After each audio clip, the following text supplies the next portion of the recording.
합니다. 사랑합니다. 네, 오늘은 대림절 세 번째 주일입니다. 기다림의 절기를 보내고 있는데요. 기다린다는 것은 양면성이 있습니다.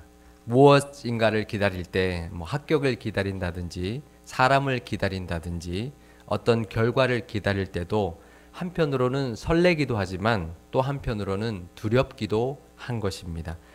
또 우리는 좋고 기쁜 소식만 기다리고 싶어 합니다.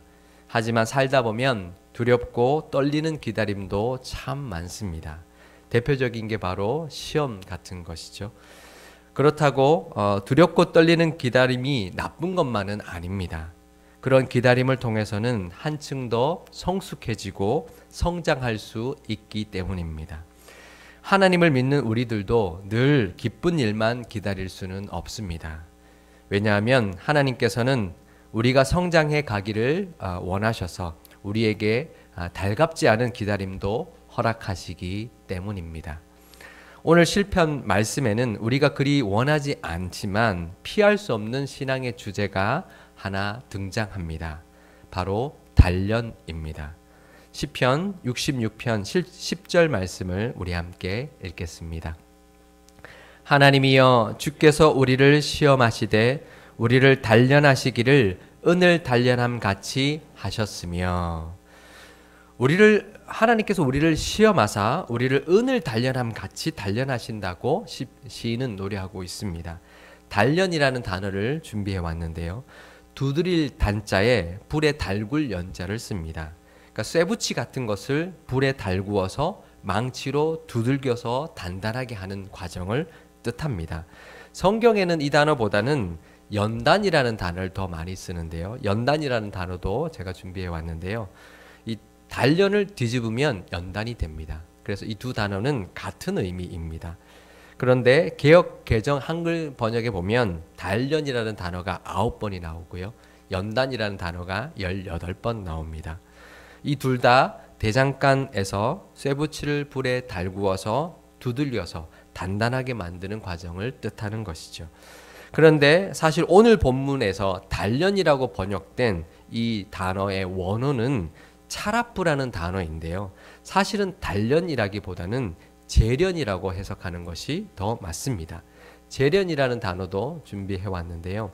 단련과 재련은 좀 다른 것입니다. 재련은 지울 제자에 달굴 연자, 그러니까 정제할 제자에 달굴 연자 라는 의미로 쓰인 단어인데, 이것은 어떤 과정이냐면 어떤 광석이나 원석을 용광로에 넣어서 녹입니다. 뜨거운 열에 녹이면 불순물이 제거되면서 이렇게 순수한 금속으로 만들어지는 과정을 재련이라고 합니다.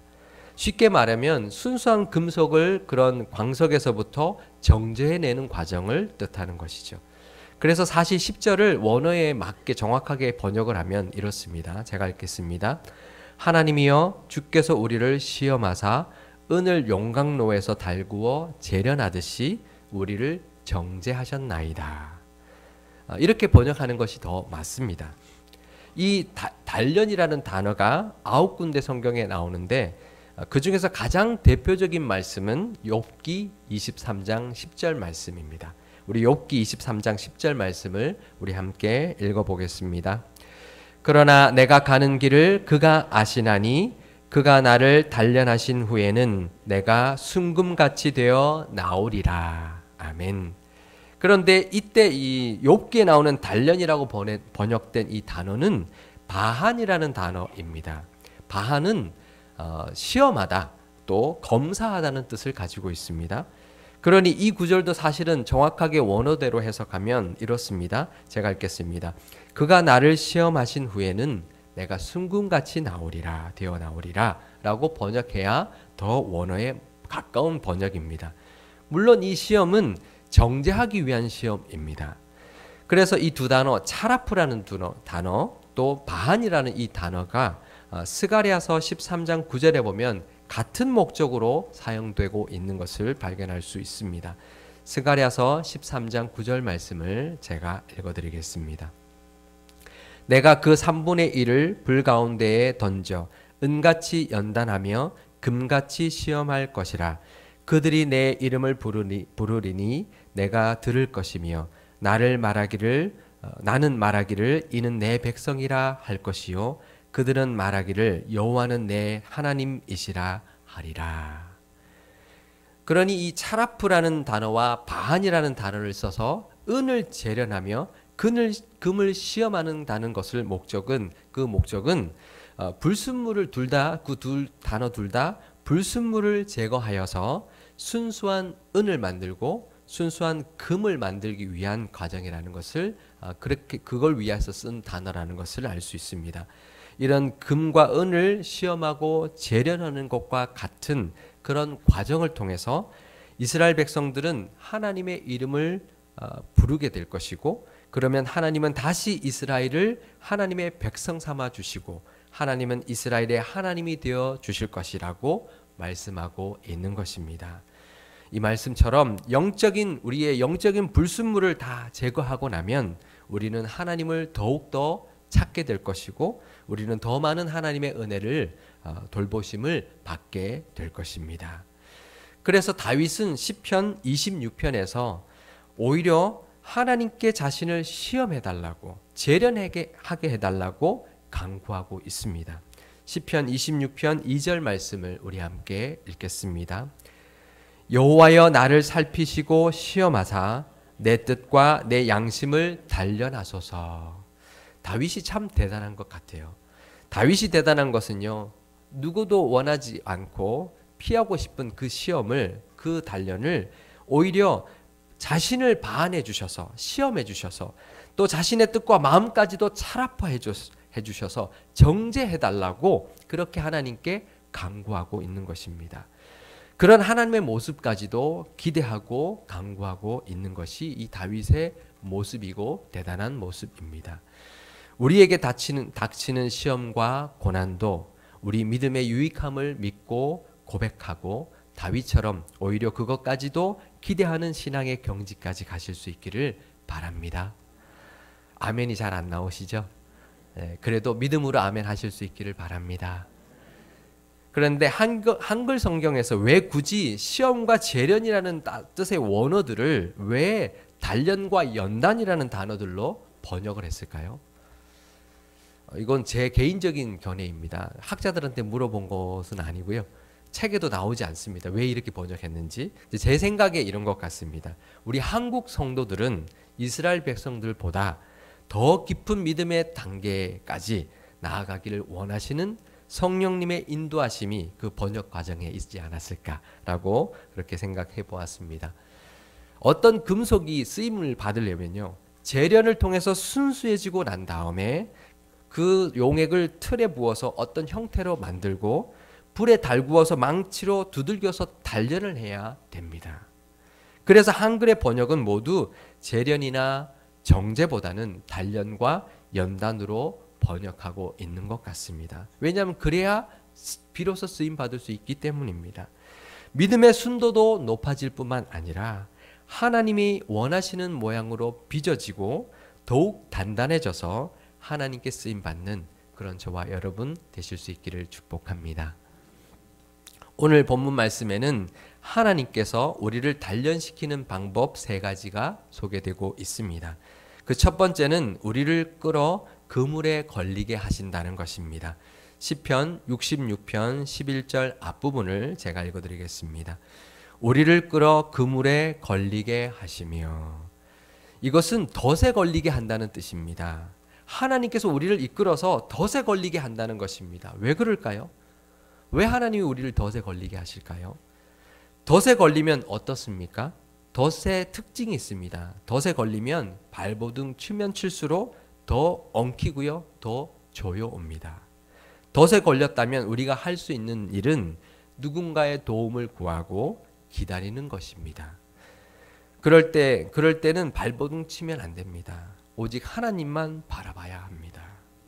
하나님께서 건져주시는 수밖에 없습니다. 내 의지를 내려놔야 됩니다. 하나님이 이 단련을 우리에게 주시는 목적은 바로 우리의 힘을 빼려는 것입니다. 운동할 때 가장 중요한 것은 바로 기본기입니다. 기본기 중에서 제일 중요한 것은 자세인데요. 자세 중에서 가장 중요한 것은 뭘까요? 힘을 빼는 것입니다. 제가 운동을 잘 하지는 못하는데요. 몇 가지 배워봤는데 다 공통점이 뭐냐면 힘을 빼야 되는 거더라고요. 근데 우리가 잘하려고 하다 보면 잔뜩 힘이 들어가요. 그러면 오히려 더 잘 못합니다. 욕심이 들어가는 것이죠. 수영도 그렇고요. 테니스도 그렇고요. 골프도 그렇습니다. 아마 거의 모든 운동이 다 그럴 것입니다. 우리의 운동의 기본기를 키워주기 위해서 코치는 끊임없이 우리에게 말합니다. 몸에 힘을 빼라고. 그걸 요구합니다. 우리의 영적인 기본기도 마찬가지입니다.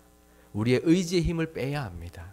하나님께 온전히 맡기는 것, 하나님만 바라보는 것이 영적인 기본기의 가장 중요한 것입니다.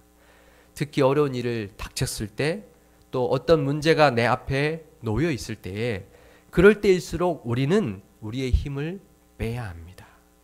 하나님은 우리의 힘을 빼게 하시기 위하여 우리가 꼼짝도 하지 못하는 덫에 걸리게 하신다는 것을 기억하시고 하나님만 의지하고 하나님께만 부르짖을 수 있기를 바랍니다.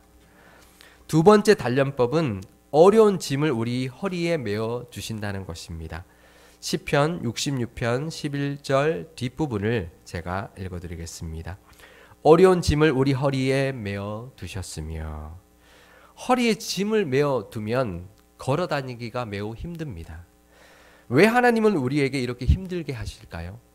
그것은 우리의 믿음의 근력을 키워주시기 위함입니다. 운동선수들이 운동하는 것을, 훈련하는 것을 가끔 TV에 보면 허리에 줄을 매고 그 뒤에 뭔가 무거운 것, 타이어 같은 것을 달고 달리는 훈련을 하는 것을 볼 수가 있습니다. 왜 그럴까요? 근력을 키우기 위한 것이죠. 늘 훈련할 때 허리에 타이어 같이 무거운 걸 메고 달리는 그렇게 훈련을 하다가 실제 경기에서 아무것도 달지 않고 맨몸으로 달린다면 얼마나 날아다니겠습니까? 아마 운동하는 그 경기 시간 내내 아마 충분히 뛰어다닐 수 있는 근력이 키워져 있을 것입니다. 예레미야서 12장 5절 말씀을 우리 함께 읽어보겠습니다. 만일 내가 보행자와 함께 달려도 피곤하면 어찌 능히 말과 경주하겠느냐? 내가 평안한 땅에서는 무사하려니와 요단 강물이 넘칠 때에는 어찌하겠느냐? 하나님은 우리가 보행자와 함께 달려도 피곤한 사람이 아니라 말과 능히 경주하는 사람이 되기를 원하신다는 것입니다. 왜냐하면 평안할 때는 우리가 모르지만 요단강이 넘치는 것과 같이 어려움이 닥칠 때는 얼마든지 무너질 수 있는 신앙 믿음이기 때문입니다. 하나님은 우리의 믿음의 근력을 키워서 어떠한 상황에서도 이겨내는 믿음을 가지게 하기 위해서 이런 단련을 우리에게 주신다는 것을 기억하실 수 있기를 바랍니다. 힘들더라도 금메달을 따기 위해서 허리에 무거운 짐을 메고 열심히 땀 흘리며 달리는 운동선수들처럼 이 두 번째 믿음의 단련도 잘 감당하셔서 하나님이 주시는 금메달 같은 상급을 다 받아 누리는 기쁨을 누리시는 저와 여러분 되시기를 축복합니다. 우리 세 번째 단련은 사람들을 통한 단련입니다. 시편 66편 12절의 앞부분을 제가 읽어드리겠습니다. 사람들이 우리 머리를 타고 가게 하셨나이다. 사람들이 우리 머리를 밟고 다니게 한다는 것은, 그런 상황은 참 힘들고 억울하고 분이 납니다. 그런데 그때 나를 힘들게 하는 그 사람만 보면 안 됩니다. 그 사람은 도구일 뿐입니다. 그 사람은 아마 그 사람의 행위대로 하나님이 갚아주실 것입니다. 그 사람의 그런 행위를 허락하신 하나님의 뜻이 있음을 기억하고 그런 사람까지도 믿음으로 이겨낼 수 있어야 합니다. 운동선수들의 실력을 높여주는 기회가 되는 것 중에서 또 하나가 더 있는데요. 그것은 바로 라이벌입니다. 경쟁자가 있는 것입니다. 경쟁자가 있다는 것은, 라이벌이 있다는 것은 참 싫습니다. 왜냐하면 아무런 경쟁자가 없으면 늘 내가 우승하니까 경쟁자가 있는 것은 싫습니다. 참으로 성가시고 거슬리는 일입니다. 때로는 그 사람 때문에 자존심이 상하기도 하고 우승이 뺏기기도 하고 좌절감을 맛보기도 하고 또 불안감과 미움과 시기심을 갖는 내 자신이 또 싫을 때도 있습니다. 하지만 결과적으로 보면 그 라이벌, 그 경쟁자의 존재는 늘 나에게 긴장을 늦추지 않게 만들어 주어서 운동선수의 실력을 향상시켜주게 합니다. 하나님은 이처럼 우리를 단련시키시기 위하여 사람을 사용하십니다. 그 사람들을 하나하나 이겨내고 나면 웬만한 사람은 더 이상 힘들지 않게 되고 얼마든지 어떤 사람까지도 품을 수 있게 됩니다. 하나님은 더 많은 사람을 품을 수 있는 넓은 가슴을 가지게 하기 위해서 사람을 통하여 우리를 단련시키신다는 것을 꼭 기억하실 수 있기를 바랍니다. 이 모든 단련을 통해서 하나님은 우리를 풍부한 곳으로 인도하신다 하기를 원하신다라고 말하고 있습니다. 시편 66편 12절의 뒷부분을 제가 읽어드리겠습니다. 우리가 불과 물을 통과하였더니 주께서 우리를 끌어내사 풍부한 곳에 들이셨나이다. 아멘. 우리가 불과 물을 통과했더니 우리를 풍부한 곳으로 인도하셨다고 이 시편 기자는 노래하고 있습니다. 불과 물을 통과한다는 것은 또 무엇일까요? 그것은 금속을 담금질하는 과정을 말합니다. 불순물을 제거하는 재령의 과정과 또 불에 달구어서 두들기는 단련의 과정을 거친 금속을 또다시 불에 달구었다가 물에 담그는 담금질을 하게 되면 더욱더 그 금속은 강하게 됩니다. 우리도 이처럼 불과 물까지 다 통과하는 그런 금속의 가공 공정 같은 그런 것을 다 거친 금속 같은 사람이 된다면 우리에게도 하나님께서는 풍부한 곳으로 인도해 주시는 은혜가 반드시 분명히 있을 것입니다. 왜 그럴까요? 그것은 이미 우리가 하나님께 쓰임 받고 하나님께 은혜 받을 준비가 다 되어 있기 때문입니다. 우리를 사용하시기 위하여 우리를 풍성한 곳으로 인도하시기 위하여 그 모든 단련의 과정을 허락하신다는 것을 기억하실 수 있기를 바랍니다. 그 모든 하나님의 뜻을 깨닫는다면 그 단련의 기간 동안에 우리도 이 시편 기자처럼 하나님을 찬양하고 높여드릴 수 있게 될 것입니다. 시편 66편 17절 말씀을 우리 함께 읽겠습니다. 내가 나의 입으로 그에게 부르짖으며 나의 혀로 높이 찬송하였도다. 그럴 때 하나님께서는 그 기간 동안 우리가 드리는 그 간절한 우리의 기도를 다 들으시고 응답해 주신다 또 노래하고 있습니다. 시편 66편 19절 20절 말씀도 우리 함께 읽겠습니다. 그러나 하나님이 실로 들으셨으며 내 기도 소리에 귀를 기울이셨도다. 하나님을 찬송하리로다. 그가 내 기도를 물리치지 아니하시고 그의 인자하심을 내게서 거두지도 아니하셨도다. 아멘. 이 대림절 기간에 하나님의 단련하심까지도 기다리고 기대하실 수 있는 믿음의 단계까지 가실 수 있기를 바랍니다. 예수님은 십자가의 고난을 통하여 하나님께 영광을 돌리셨고 하나님께서는 그런 예수님을 높이시고 영화롭게 해주셨습니다. 빌립보서 2장 9절에서 11절 말씀을 제가 읽어드리겠습니다. 이러므로 하나님이 그를 지극히 높여 모든 이름 위에 뛰어난 이름을 주사 하늘에 있는 자들과 땅에 있는 자들과 땅 아래에 있는 자들로 모든 무릎을 예수의 이름에 꿇게 하시고 모든 입으로 예수 그리스도를 주라 시인하여 하나님 아버지께 영광을 돌리게 하셨느니라. 아멘. 우리에게도 하나님께서 허락하시는 단련을 기대하며 힘들더라도 그것을 기꺼이 감당해 내심으로 하나님께 영광을 돌리고 하나님께서 주시는 풍부함과 높이심의 은혜도 다 누리시는 우리 상일교회와 상일교회 모든 성도님들이 다 되실 수 있기를 주님의 이름으로 축원드립니다. 기도하시겠습니다. 하나님 아버지, 예수님을 이 땅에 보내주셔서 구원해 주신 은혜에 감사드립니다. 다시 오실 예수님을 기다리며 찬송과 영광도 올려드립니다. 이 기다림의 절기에 우리의 믿음이 순금같이 나오기 위하여 허락하시는 하나님의 단련하심도 기대할 수 있는 믿음도 더하여 주옵소서. 시험과 단련을 좋아할 사람이 어디 있겠습니까? 하지만 그 시험과 단련을 통하여 더욱 하나님을 의지하고 믿음의 근력이 더욱 커져서 더 많은 사람들을 품을 수 있는 넓은 가슴과 마음을 가질 수 있는 믿음의 분량까지 성장하게 됨을 깨달았으니 다윗처럼 기쁨으로 그 하나님의 단련하심을 감당하게 하여 주옵소서. 그 단련의 기간 동안 우리를 성장시키시는 하나님의 은혜와 단련한 후에 우리에게 베풀어 주실 풍부함의 은혜도 감사할 수 있게 하여 주옵소서. 연단의 기간 동안 우리가 드리는 간절한 기도에 늘 귀 기울여 주시고 모두 듣고 응답하시는 하나님의 인자하심의 은혜도 기대하는 이 대림절이 되게 하여 주옵소서. 우리 교회를 향하신 정죄와 단련과 담금질의 시간도 있었사오니 이 단련의 기간을 딛고 더욱 성장하는 교회로 새로워지게 하시고 우리 교회에게 부어주시는 풍성함의 은혜도 있음을 믿고 기대하며 찬양할 수 있게 하여 주옵소서. 이 나라와 이 땅도 단련의 기간을 오랫동안 보내고 있습니다.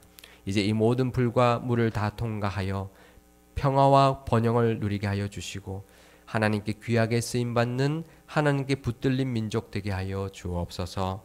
우리 구주 예수 그리스도의 이름으로 기도드리옵나이다. 아멘.